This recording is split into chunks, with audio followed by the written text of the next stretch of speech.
Welcome to this new episode of Filmerds. We are talking about Live by Night.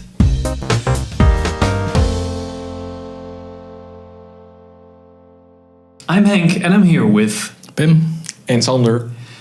We just saw the movie in theaters, and for the people that haven't seen the movie, Pim, shit. Take it away. I also get this part. what's it about? World War I veteran gets back to society. Can't really find a steady job, so he turns to banditry and robbing people. Robs the wrong people, gets in debt with somebody. That's it. Yeah, Without Girls.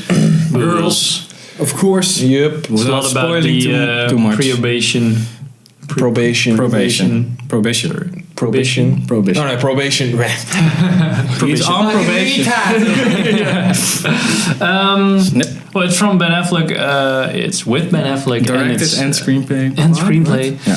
by Ben Affleck. Yep. But it's a book, Apparently. which we haven't read, but we saw in the credits that it was a book.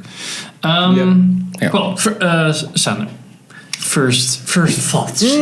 Well, to be honest, based from the trailer, I was pleasantly surprised by the movie. I liked it a lot more than I thought I would like it. It was a lot slower than I expected it to be. Mm-hmm. But it was not.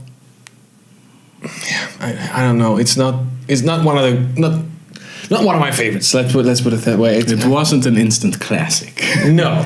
It was a fun movie. It's a fun movie to see in theaters as well, and it's.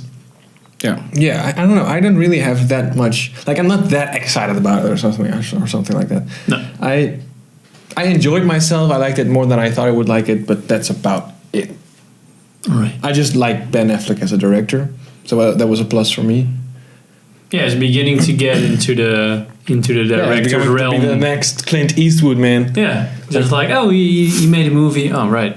We're gonna see that movie. We're gonna see a movie from that director and not specifically that story or. Yeah, like if you see a movie with him in it, you're gonna check if he directed it too. Yeah, you know? yeah, sure. Yeah. What was your thoughts about it, Pim? I thought it was okay. Yeah, there were some. There were some good parts in there, and also some parts that I wouldn't miss if they were removed from the final edit. Right.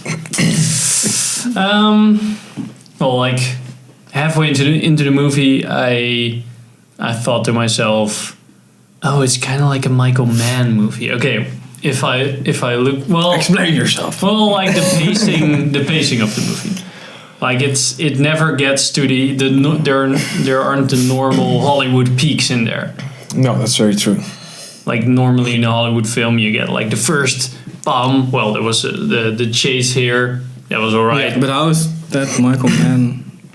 Well, in my opinion, Michael Mann always really builds towards the end, mostly. And keeps it a very slow but sturdy pace throughout the movie. And other movies are more like high peaks and high peaks. Yeah. Yeah, okay, but two of my favorite movies from Michael Mann don't have that. I think. Collateral doesn't have that, and Heat doesn't have that. I think Collateral still has pretty. It has a big opener, good middle part, and then the ending is also a chase. Yeah. I don't know. I'm not that familiar with Michael Mann movies, so I don't know about that. But about the pacing of this movie, Not speaking about the director, but the pacing is jeez, Pim. I knew he's gonna get grief for this. No, but like during the middle part of the movie, I thought it jumped a bit too much. Like it kind of jumped. It jumped ahead, and skipped, sometimes it kind of had to like look back and like, okay, how did this happen? Where are they now? Like, is this a couple of years later? Yeah. Or and the passing of time was not portrayed at all. Like it's not like it wasn't portrayed correctly. It's not portrayed at all. Yeah, only at the beginning and at the end. But that's like, okay, the space in between is pretty. The space in between it's a pretty big. Yeah, gap. There's a pretty big gap. The story takes place over multiple years, I think. At least that's the impression I got at the end. Yeah. But they don't show that at all. No, you just have to And also, I kind of miss the exciting parts of He, well, I don't know if this is spoiler territory or not, but he's kind of building a new life for himself. My father says there once was a good man in you. And they skip a big part in like, okay, he's starting with a plan, and then they immediately skip to, okay, when we got super rich and everything was fine. Yeah. Yeah. Yeah, there wasn't. Yeah, that's what. And there wasn't much adversity, like, No. Went on pretty swell for him. yeah, Yeah. he was like the best gangster businessman ever. Yeah. What kind of movies would you like mirrored it against? Like you want to watch this one because you don't saw. Once Upon a Time in America was Yeah. what I consistently was thinking of. Goodfellas. Yeah, maybe. Yeah.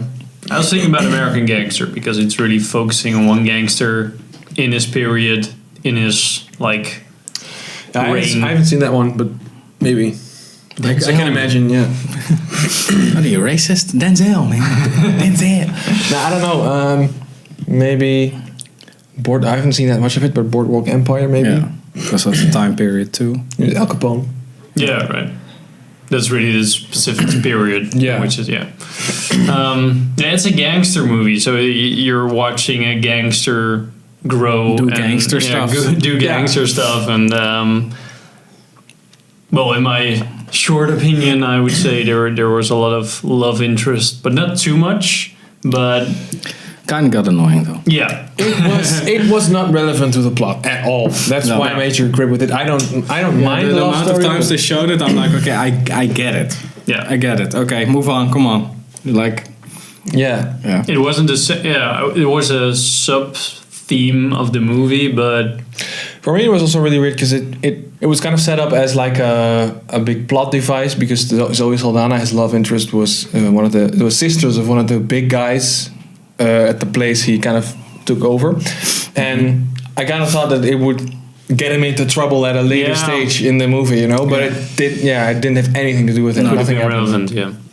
Yeah. Okay, but not to get into the spoilers. Too much.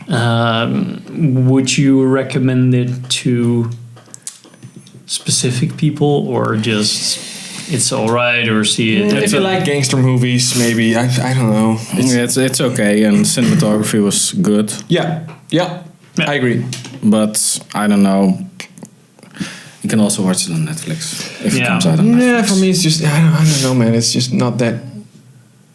It's not. I don't know what it is. It's not a bad movie, but it's just not memorable at all. No. It's not. No. It's mediocre. It didn't have some kind of special thing or something. No, it's definitely not a must see. And I think if you love gangster movies, you're also not gonna be missing out on much if you don't see it.